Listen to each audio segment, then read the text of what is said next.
Welcome back to the K&B Music Den. Who are you, sir? As always, I'm Brad. And who am I, sir? You are everybody's buddy or friend. I like that better. Everybody's buddy. Everybody's buddy. And my name is Keith, which is where the K comes from in K&B. So, we are back with more content. Shocking, I know. But we said, we were like, hey, why don't we do, and people have done this before, but why don't we each pick 3 underrated albums? Now, underrated albums, this basically comes down to 2 different lanes. You can go down, and either are fine for this video, which we discussed in advance, and we don't know each other's picks or anything. So, underrated could be either underrated within a band's discography, like, everybody talks about, everybody talks about Sgt. Pepper, and everybody talks about Revolver, but why does nobody talk about, Let It Be, or whatever, I'm just saying, make an example. Or it could be just underrated in general. Doesn't necessarily have to be within their discography, but just an album that's like, how come more people don't talk about this? It could be critically acclaimed, it could be well received, it could be well known, but when you get those magazines like the top 500 albums of all time, it's never anywhere near the top 100, and you're like, how is this possible? Yep. Like that kind of thing. So there's kind of 2 different lanes. So I guess why don't you start us off, Brad, since I started talking here, right. and I'm your first underrated album. My first one, and I'll fight you on this. I am a Team Van Hagar, not Team Van Halen. Really? Yes. So not 1984, not the self-titled, but 5150 to me is the masterpiece for Van Halen. All right, folks, let him have it. Let him have it. Fight me on this one. Hagar's voice. Defend yourself. Hagar's voice was much better than Eddie. You don't even know his name. Yeah, David Lee Roth. David Lee Roth. I mean, just as far as the way it fit in with the band, I think he could do more with his vocals. Well, he is a better singer. I can't deny that. Yeah, and I think most people can agree with that. Yeah. And with the musicianship of the band, they need a great singer, in my opinion. And then this was during a lot of the, you had a lot of the 80s hits on here. Why Can't It Be Love? And then you can hear, what is that instrument called? The 80s instrument that was so pivotal? Synthesizer? Synth, yeah. This has all kinds of great synth overlays in it. Oh, yeah. Oh, fantastic. So, for me, if you don't know Van Halen, don't know Van Hagar. That's who you need to know. Okay. My opinion. I want to pause on this for a little bit, because this is interesting. This is going to be controversial, but it's how you feel, and I applaud you for standing up for it. There's just, I like both eras, but to me, it's just like, it's almost like 2 different bands. It is. Which a lot of people say. It's a very recycled thing to say. I know. But while pound for pound, Sammy Hagar is a better, technically speaking, vocalist than David Lee Roth, David brought something to that band that made those first handful of albums just so undeniably cool, in my opinion, that's a tough one for me. All right. But if it's the topic, underrated, beautifully. So, but I can't wait. Come on, folks, don't let me down, because you might agree with him, but I'm telling you, I want to see what people say in the comments, because that is a big stand to take. 5150, guys, you all know you love it. It is a solid album. I assume you think it's the best Van Hagar album of that era. So yeah, what are your thoughts on Oh You Wait 1 2? That album. Oh, that's good too. Yeah. But to me, this is still there. Okay. Yep. Just curious. Okay, so my first choice is I think it's both. I think it fits both lanes. Okay. I think it's underrated in their discography, and I'll explain why in a moment. But more so, I think it's just underrated in general when you talk about greatest albums of all time, that sort of thing. So I think you're going to appreciate this one, because I'm excited about it. I think you've grown to love this album. Yes. By Crowded House. And this was actually on my list. I didn't Oh, put... really? Okay. This would have been in the top 5 for me in this list. Oh, awesome. Okay. Yep. That makes me feel good. So, guys, the reason why I say it's underrated in their discography is because your average person knows Don't Dream It's Over. Yeah. And maybe Something So Strong from the first album, which is a fantastic debut album. This is this their I think this is their third studio album. I Third or think so. fourth, but I'm pretty sure third, sorry. But this was like 1990, I believe. Yeah. And you want to talk about pound for pound, their best songs they ever made in their entire career, and they made some later period albums that are stunning. Time on Earth is fantastic, for example. But they're among their best songs ever, in my opinion, are all on Woodface. It's a nice long album. I think it got 14 tracks. It's solid. That's to me their best album. And to me, I think a lot of it is because Neil and Tim Finn are working together on the songwriting on a lot of this. Just what a magic combination. 4 seasons in one day. Again, don't have my glasses on. Yeah. But There Goes God. That's a cool one. Yeah. All I Ask. How Will You Go? How Will You Go? That's the last song. Yep. Remember the one about chocolate cake? The first song. Oh gosh, yes. Can I have another piece of chocolate cake? Tammy Baker's got a lot on her plate. Yeah. It's so good. I mean, Neil Finn is just a treasure. Yep. But this album, again, it's in their discography. I think more people just talk about the debut because of the huge hit, massive hit of the 80s, one of the best songs of the 80s. But this, as an album, Crowded House, this is where you want to be. Woodface. Agreed. All day 100%. long. All day long, Woodface. All right, buddy, what's your next choice? All right, grab another one here. Well, I'm gonna go with this one here. Everybody, where do you think you're going? Everybody would say, if you mention the name Pink Floyd, what album comes to your mind?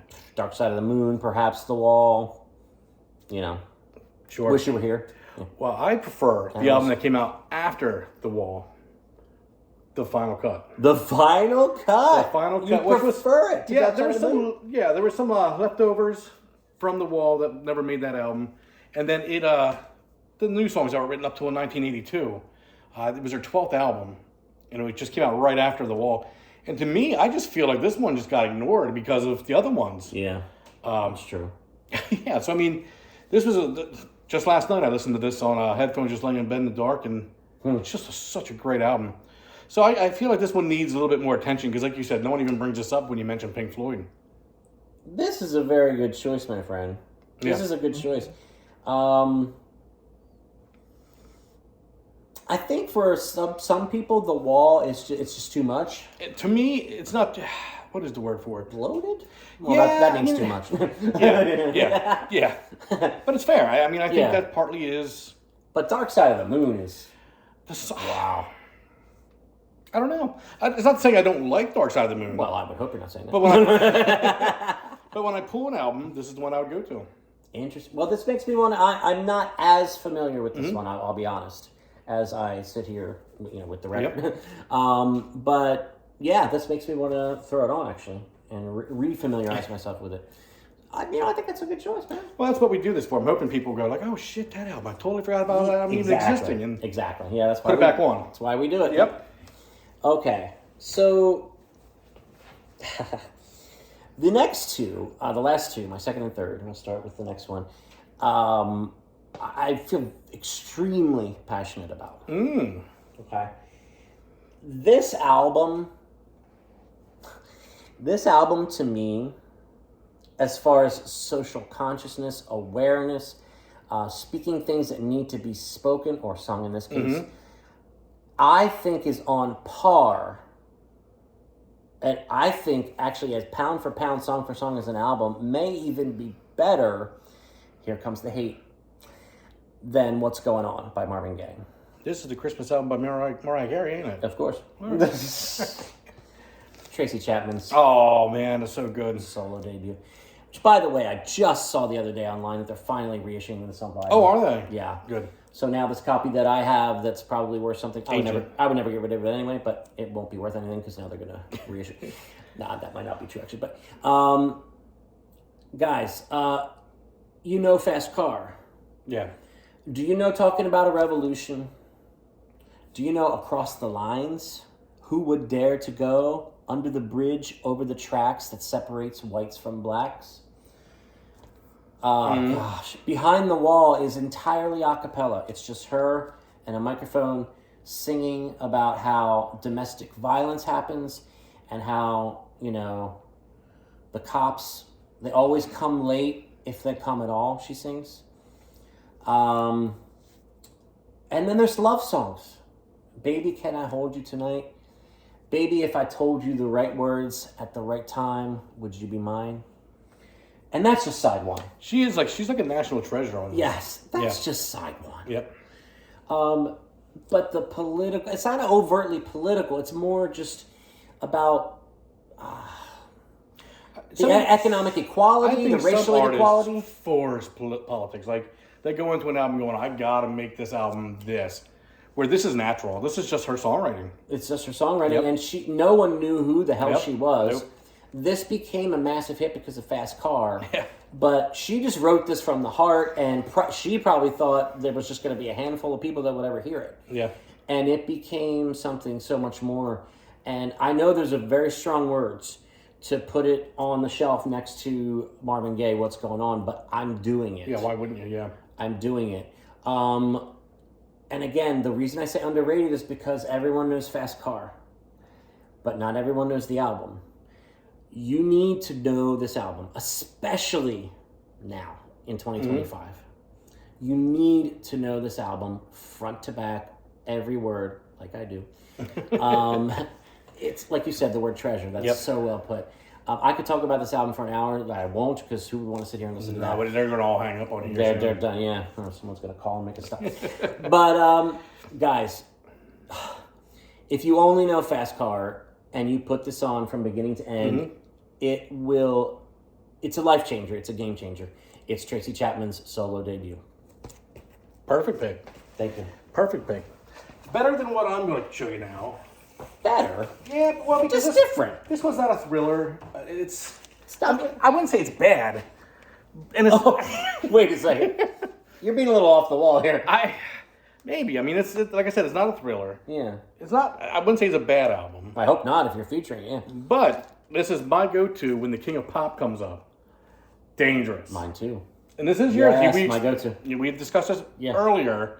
That this is our. What a great choice. This is. Everybody always talks about thriller, and I get it. I get thriller. It's fantastic. Absolutely, it is. And bad. I mean, I don't know if he's put out anything really bad, but to me, this is the highlight. When I want to grab something from Michael and I go, this is it. Totally agree. Yep. I can't tell you how many times I've listened to this album. Mm-hmm. So good. Jam. Oh gosh, what a great way to start an album. Why You Want to Trip on Me. In the Closet. I mean, In the Closet is so different than the first two tracks, but it fits so beautifully, the sequencing. That's another thing about these underrated albums, the sequencing, the production. Everything has to be just right, and it is. And then you get the tear jerkers, Heal the World. Gosh, yeah. Gone Too Soon. Mm-hmm. Yeah. I mean, yeah, this I couldn't go anywhere else. Unbelievable. Yep. I'm so glad you picked this. King of Pop, he's the best guy, Yeah. Top 3 or 4 musician of all time, and I think Thriller's great, but to me, this is what I listen to when I go, hey, Michael, and I go, you know what? Yeah, today's a Michael day.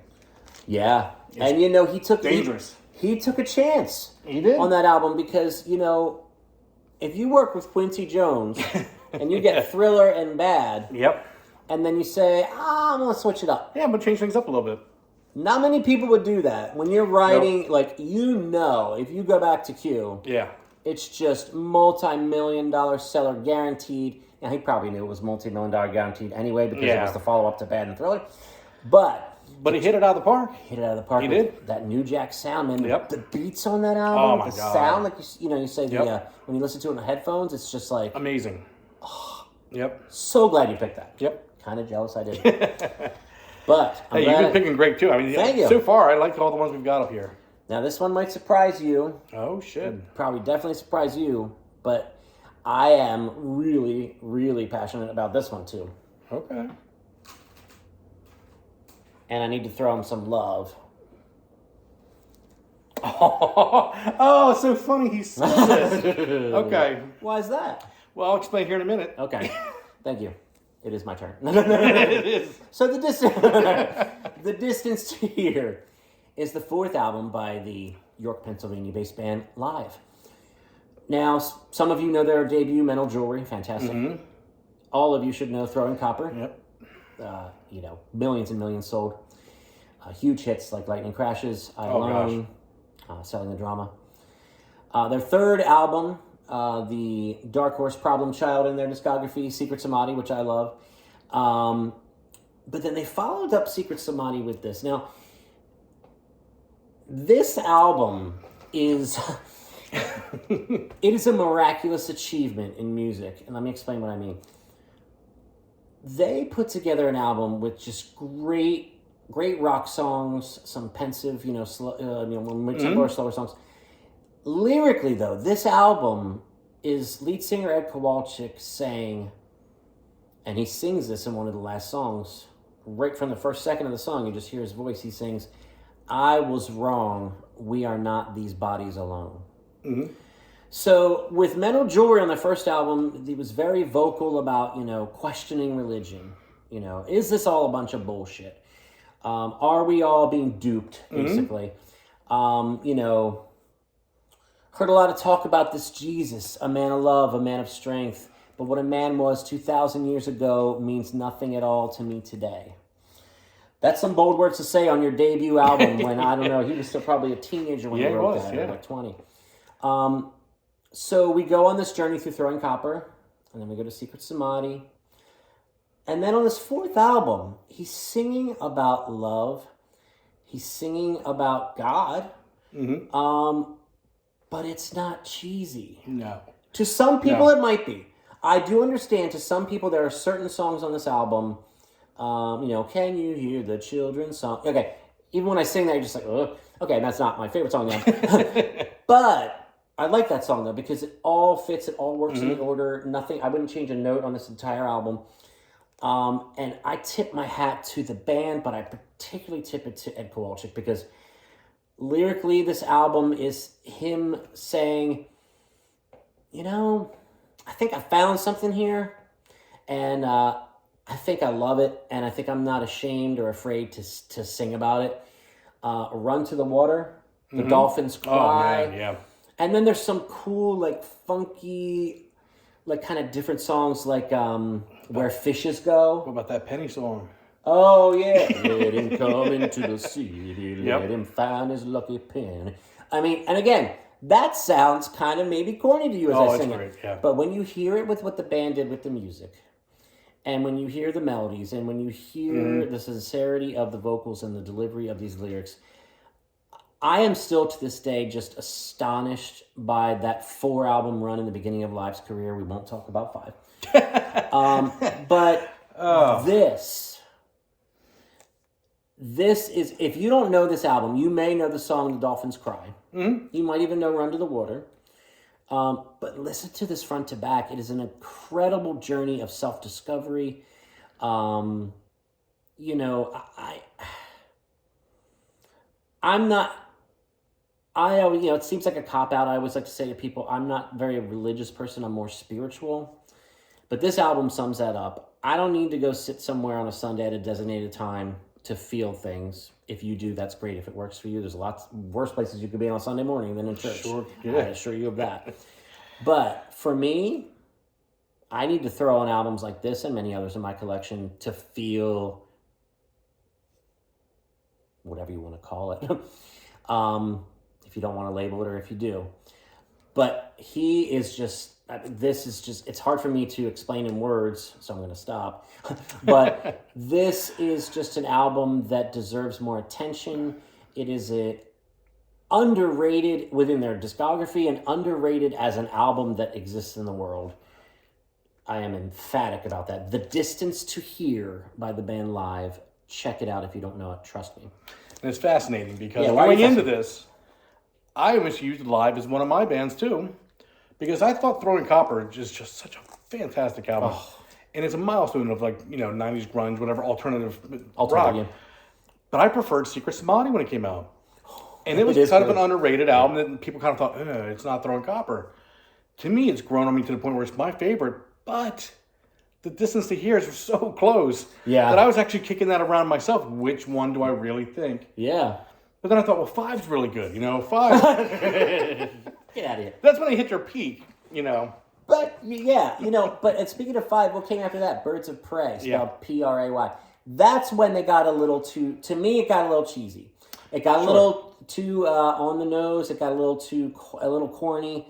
On the song Heaven, I don't need no one to tell me about heaven. I look at my daughter and I believe.